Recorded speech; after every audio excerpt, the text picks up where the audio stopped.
ও ভাই, ট্রাম্পজির কাহানি তো খতমই হচ্ছে না। ট্রাম্পজি হঠাৎ পুরো পাগল হয়ে গেছে।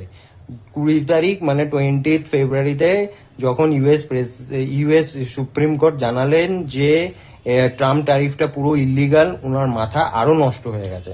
কি হলো, হঠাৎ বললেন যে এটা পুরো অ্যান্টি আমেরিকা ডিসিশন দিয়েছে এবং খুব রিডিকিউলাস, মানে প্রচন্ড হাস্যকর ডিসিশন সুপ্রিম কোর্টের।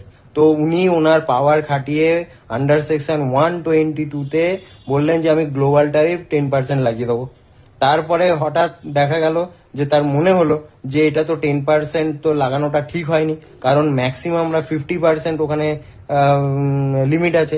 তো তারপরে উনি গতকালকে মানে 21 ফেব্রুয়ারিতে বললেন যে না, 10% না, 15% ট্যারিফ, গ্লোবাল ট্যারিফ আমি ইম্পোজ করতে চলেছি।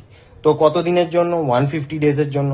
এখন এই উইকেন্ডে এত বেশি নিউজ এসেছে, এত বেশি কথোপকথন চলেছে, ডিসিশন এসেছে, তাতে গিয়ে গিফট নিফটি কনফিউজ হয়ে গেছে।